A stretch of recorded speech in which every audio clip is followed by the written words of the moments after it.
Bonjour à tous, alors je suis heureuse de vous retrouver aujourd'hui.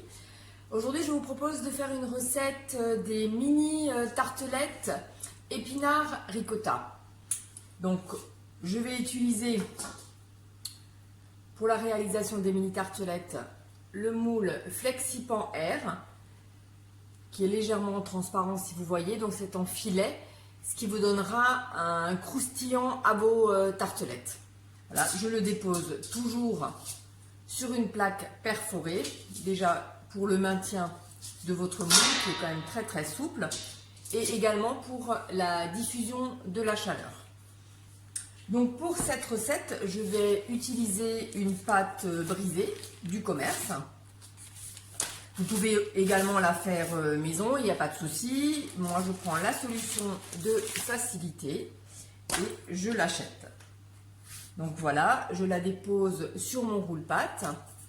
Je passe un léger coup avec le rouleau, juste histoire de bien étaler. Et voilà. Je vais ensuite prendre le découpoir. Donc ça c'est le découpoir neuf pour pouvoir faire la tartelette.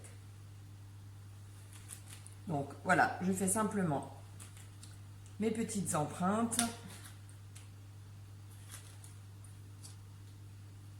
Voilà.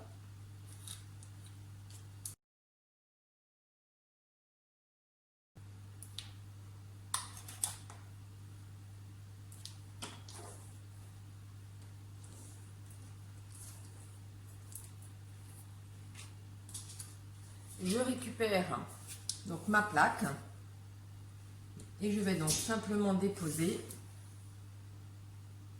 chaque petit rond de pâte dessus.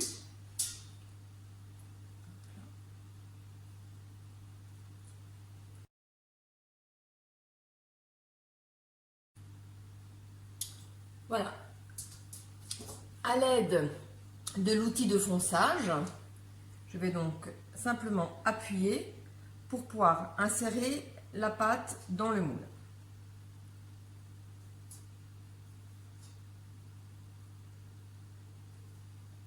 Essayez de vous mettre bien au-dessus pour avoir une belle tartelette.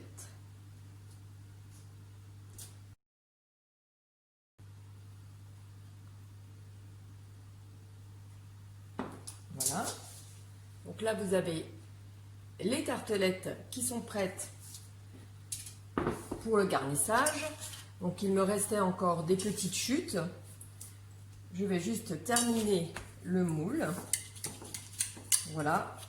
Inutile de fariner votre roule-pâte.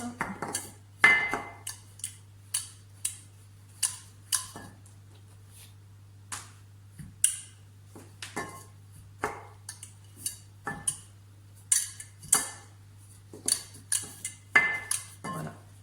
Je vais finir les deux qui sont manquants.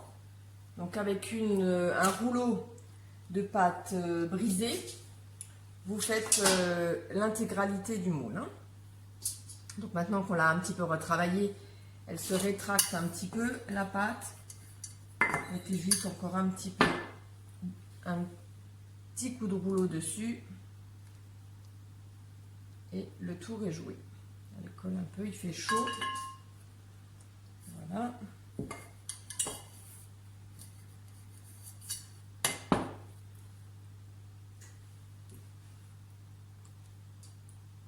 Et voilà.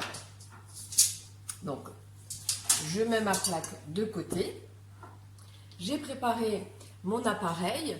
Donc, vous avez de l'épinard, de la ricotta, du parmesan, un œuf, du sel, du poivre et un peu de muscade. Pour garnir les mini tartelettes, je vais utiliser de la poche à douille. Donc, je vous montre à nouveau la technique. Donc, je visse l'embout. J'enfonce avec le pouce à l'intérieur pour que la préparation ne coule pas. Voilà. Je prends mon support à poche et je le glisse dedans. Voilà. Je vais donc remplir ma poche à douille. Donc là, nous faisons en version mini tartelette, mais vous pouvez bien sûr le faire également en version tartelette pour un repas du soir ou un repas vite fait le samedi. Vous verrez, c'est délicieux. Voilà. Donc ma poche est prête. Voilà. Donc, à l'aide du petit racloir, je récupère toujours mon petit racloir, ce qui m'aide à avancer ma préparation.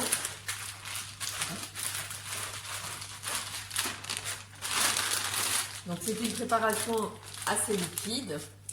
Donc quand vous travaillez avec votre poche à douille, pensez toujours à laisser la douille vers le haut. Voilà, je récupère ma plaque, je dévisse, j'appuie légèrement pour que ma préparation avance et je garnis.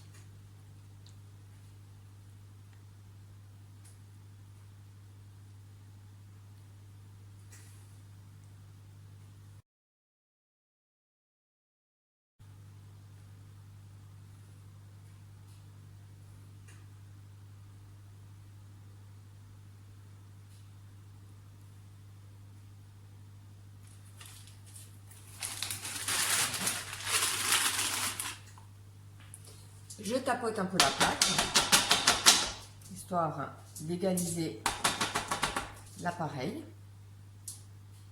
Vous pouvez également, si vous désirez, mettre une tomate cerise coupée en deux. On va d'ailleurs le faire.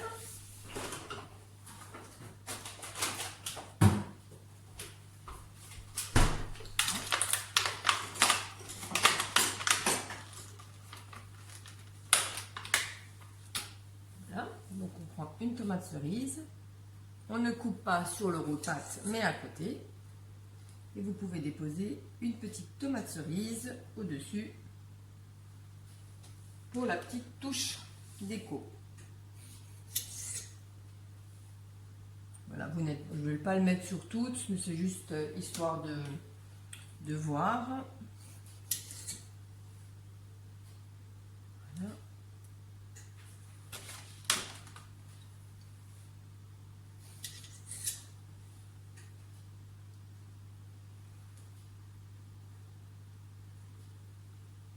Et voilà. Donc, nous allons les passer au four. Je dirais à peu près 20 à 25 minutes, entre 200 et 210 degrés.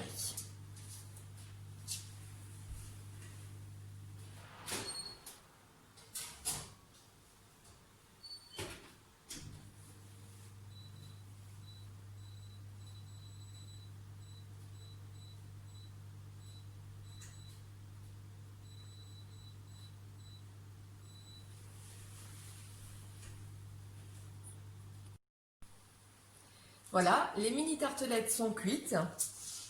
Donc je les ai mises 20 minutes à 210 degrés.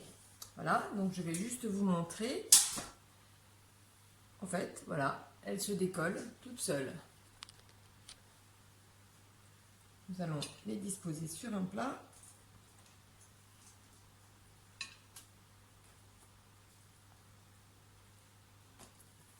Voilà.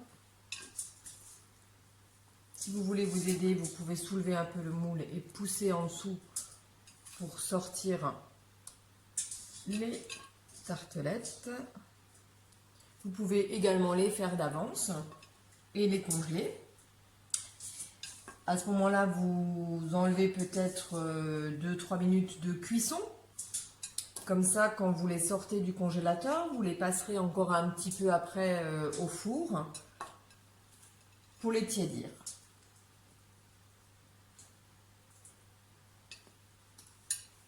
Et voilà, nos mini tartelettes sont prêtes. J'espère que cette recette vous a plu et je vous dis à la prochaine pour une nouvelle réalisation. Bon week-end!